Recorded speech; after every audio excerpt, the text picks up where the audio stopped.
In 1980, a benefits consultant in Pennsylvania named Ted Benna was reading the U.S. tax code for fun.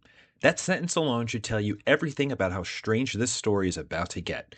He was looking at a single obscure clause, Section 401, subsection K. Congress had quietly added it 2 years earlier, but nobody in Washington remembers exactly why it was written, and nobody in the room thought it would matter. Ted Benna read it, put down his coffee, and thought, wait.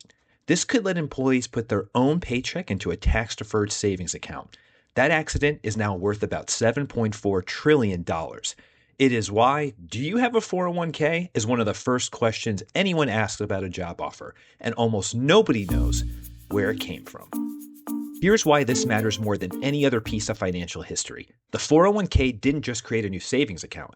It quietly transferred the entire risk of retirement from your employee's shoulders onto yours.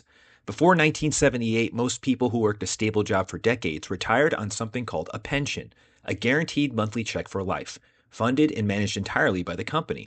You didn't pick investments and you didn't watch the market. You just worked and the company handled the rest.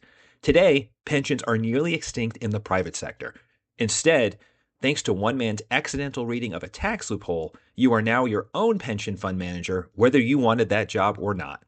This is the story of how that happened, why it wasn't supposed to happen, and why the man who invented it now says it might have been a mistake. To understand the accident, you have to understand what Congress actually thought it was doing in 1978. The Revenue Act of 1978 was a sprawling tax bill, hundreds of pages touching everything from capital gains to fringe benefits. Section 401k was a tiny provision meant to clarify something narrow and boring: how cash bonus plans and profit-sharing plans should be taxed when companies let employees defer part of that money instead of taking it immediately.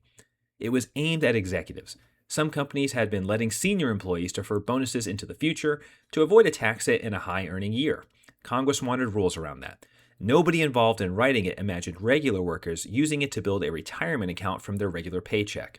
And yet the law passed. It sat there, unused, for 2 years. It was, by every measure, one of the least noticed pieces of the entire bill. Enter Ted Benna. He wasn't a lawmaker, a lobbyist, or a Wall Street executive. He was a benefits consultant, the guy companies hired to design their retirement and compensation packages, which meant he spent his career doing something almost nobody else in America was doing in 1980, reading the fine print of tax law for a living.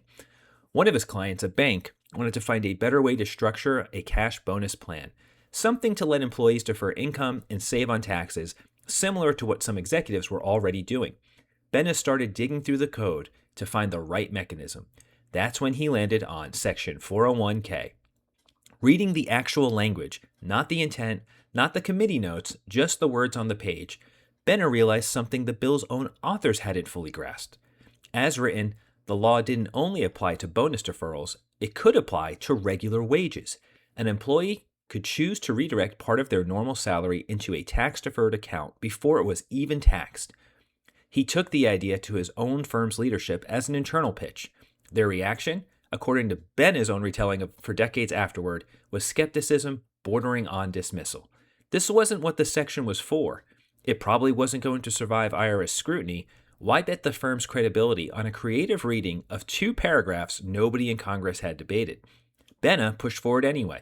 In 1981, his own company, the Johnson Companies, became the first employer in America to offer employees a 401k plan funded by their own salary deferrals. He tested the interpretation on his own staff before asking a single client to trust it. The IRS noticed. In 1981, it issued proposed regulations that essentially confirmed Benna's reading was legitimate. Employees could let workers defer part of their wages into a 401k tax-deferred plan, with employers often adding a matching contribution on top. This is the part of the story that tends to get flattened into a simple genius sees opportunity narrative. The messier truth is that for a couple of years, nobody, including federal regulators, was fully certain this was allowed. Benna was operating in a gray zone, betting that a literal reading of the statute would hold up. And it did. Once the IRS confirmed it, corporate America moved fast. Within a few years, thousands of companies had rolled out 401k plans. And critically, this is the detail almost nobody clocks, companies weren't just adopting 401ks as a nice new addition to their existing pension plans. Many were adopting them as a replacement. Here's the part of the story that turns this from a quirky historical footnote into something that reshaped the American economy. A traditional pension is a long term, open ended promise. The company guarantees you a monthly check for the rest of your life, no matter how the stock market performs, no matter how long you live, no matter what happens to interest rates in the meantime. That's an enormous, unpredictable liability sitting on a company's book for decades. A 401k flips that completely. The company might contribute a match, often modest, and then its obligation is done. No long term promise, no investment risk, no liability that grows if the market has a bad decade. The employee bears all of that: what to invest in, how much to save, and the risk of running out of money in retirement. From a corporate finance perspective, this was an extraordinary deal. From a worker's perspective, it was a quiet, largely unannounced transfer of one of the biggest financial risks a person carries: retirement security. It moved from a company's balance sheet onto individual employees who, by and large, had no training in investing at all. Here's the detail that rarely makes it into the father of 401k headlines. Ted Benna has spent much of the last 2 decades publicly criticizing the very system he created. In interviews over the years, Benna has said the 401k industry drifted from what he originally envisioned.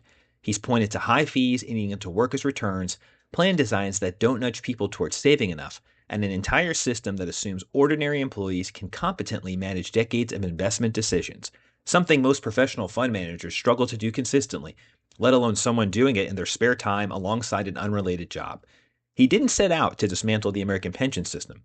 He was just trying to find a smarter, tax-efficient way to help one bank's employees save a little bit more of their own bonus money. The scale of what it became, an entire retirement infrastructure covering tens of millions of workers, replacing guaranteed pensions almost entirely in the private sector, was never the plan. It was the byproduct of one clause, read literally by one person whose job happened to be reading clauses literally.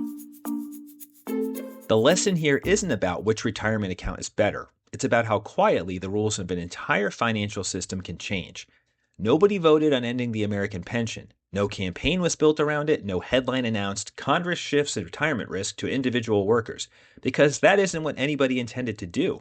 It happened because of a technical clause written for a narrow purpose that was read differently by one person who had both the expertise and the incentive to notice.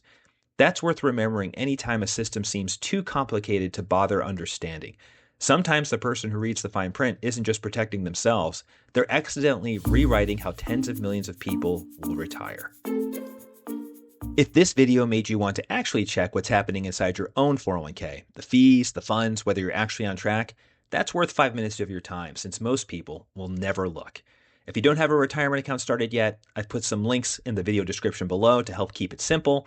As always, not financial advice, just financial history. Appreciate you watching and see you next time.